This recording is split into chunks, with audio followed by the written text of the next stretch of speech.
ලාංකාවේ මන්ත්‍රීතුමා මම මේ නවත්තන්න මම තව මාසෙන් යනවා මේ කතම වැඩ කරන්නේ උතනින් මම නවත්තනවා මගේ ටයිම් එක ගත්තේ මට එපා ඔයාලා මේක කතා කරන්න ඕනේ නැහැ නේ මේ මම එකම කතා කරලා ඉවර කරන්නම් ලාල්කාන්ත මන්ත්‍රීතුමා මම ඔබතුමා කියන වදගත් ඒවා කතා කරන්න මම ලාස්ට් වෙලා හිටියේ හැබැයි මූලාසනෙන් ඔක්කොම ටික මම ලාස්ට් කරා මම නවතනවා මේ අපේ පඩිය වැඩි කරලා තියෙනවා ලක්ෂ 4යි 98000ක් මගේ පඩිය ලක්ෂ 4යි 84000 පඩිය දැන් මේ පඩිය ලක්ෂ 4යි 84000ක් MP කෙනෙකුට ගෙවන්නේ හැබැයි මේ 60000ක් වැඩි කරලා තියෙනවා MP කෙනෙකුට හැබැයි එක දවසක්වත් මේ අපේ අහිංසක මිනිසුන්ගේ පඩිය වැඩි කරලා නැහැ ඕගොල්ලෝ දැන් ත්‍රිවිල් කරන එක්කනට 60000ක් වැඩි කරාද ඕගොල්ලෝ සගණ ආදරේ දීලා මම වදගත් ඒවා කතා කරන්න හිටියේ මේ මන්ත්‍රතුමා ඔබතුමාට ස්ටෑන්ඩින් කොට දන්නේ නැත්නම් කරුණාකරලා පුටේ වාඩි වෙන්න එපා මේ තව එක කියන්නේ ඕගොල්ලෝ කිව්වා මේ මට කතා කරන්න දෙන්න කරුණාකරලා කරදර කරන්නේ නැතුව කතා කරන්න දෙන්න කරුණාකරලා තව විනාඩියක් මොකද්ද මේ සෙල්ලම මේ කතා කරන්න දෙන්න ඕනේ මේ කලින් ඉන්න මම දන්නේ මේ රජේ කොහෙද කියලා වැටෙන්න යන්නේ කියලා.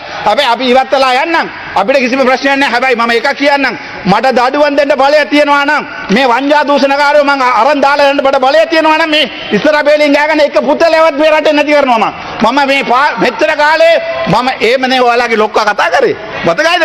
ඕකලේ ලොක්කා කතා කරේ එහෙමනේ. හැබැයි මම මතක තියාගන්න අපිට කල් එනවා. හැබැයි මේ මං කතා කරන්න යන්නේ ඔඩිට් රිපෝට් කරන. සෞඛ්‍ය ඇමතිතුමාගේ ඔඩිට් රිපෝට් කරන. ඕගොල්ලෝ කිව්වා නේද වංජා දූෂණ ගැන කතා කරන්න කියලා. මේ ලාල්කාන්ත ඇමතිතුමා මේ පස්වෙනි ඔඩිට් රිපෝට් එක මම මේක ගන්නවා. මම මේ මාස විතරයි ඉන්නේ මේ පාර්ලිමේන්තුවේ.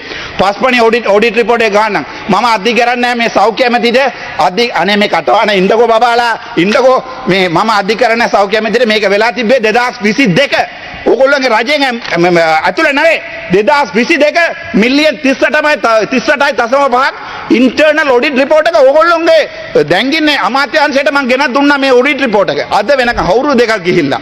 අද වෙනකන් ඕගොල්ලෝ කිසිම මේක කරේ නැහැ. ඒ වගේ ඔඩිට් පහක් ගෙනත් දුන්නා. ලාල්කාන්ත අමාත්‍යතුමා ඔබගේ කාලය අවසානයේ මන්ත්‍රීතුමා ඉවර කරනවා. නාසි කරන්නේ ඉවර කරනවා. මට තප්පර දෙකක් දෙනවද නැද්ද? මම ඉවර කරන්න මේක. ඉවර කරන්න. හරි. බොහොම ස්තුතියි මේ මූලාසන මන්ත්‍රීතුමනි මේ පස්වෙනි ඔඩිට් රිපෝට් මම මේ සපෝට් කරන්නේ. මේකට ගිහිල්ලා සබ්මිට් කරන්න. ඕගොල්ලෝගේ රජෙත් නැවේ. හරිද මම මේ අමාත්‍යතුමාටයි නියෝග ඇමතිතුමාට මේ රිපෝට් එකට මොකද වෙන්නේ කියලා අහනකොට ඒගොල්ලෝ කියනවා අපි මේක ඉන්ක්වයරි දාන්න බලන්න කිව්වට යට ඉන්න නිලධාරී DGH මේවා බලන්නේ නැහැ කියලා. එතකොට ඒගොල්ලෝ මම අපිට කියනවා ගිහින් පාර්ලිමේන්තුවේ කතා කරන්න කියලා. මේ වදගත් ඒවා කතා කරන්න. ඕගොල්ලෝනේ කිව්වේ අපිට වංජා දූෂණ ගැන ගෙනලා කතා කරන්න කියලා. මේ පස්වෙනි රිපෝට් එක මිලියන් 38.5යි කොවිඩ් කාලේ ඕගොල්ලෝ රජේ හිටියේ නෑනේ කොවිඩ් කාලේ ඉවර කරමස්ස මේ කොවිඩ් කාලේ ඇවිල්ලා තාම අවුරුදු 4ක් ගිහිල්ලා තාමත් ඔඩිට් කරනවාලු. එතකොට මම මේ නලින් දයියටයි හංසකටයි අහනකොට ඒගොල්ලෝ කියනවා ඔයාගේ මේක පාර්ලිමේන්තුවේ කතා කරන්න අපි කොච්චර try කරොත් මේවා හොයාගන්න බැරි වෙලා තියෙනවා. මම මේ හොයාගෙන ආවිල්ලා මේ පාර්ලිමේන්තුවේ දාන්නම්. ඒවා කතා කරන්න එනකොට දැන් මේක මට කතා කරන්න පුළුවන් දානේ මේ පොල් ගැනයි අර මතකයි නේද මාව DCG මීටින් එළියට දාපු එක.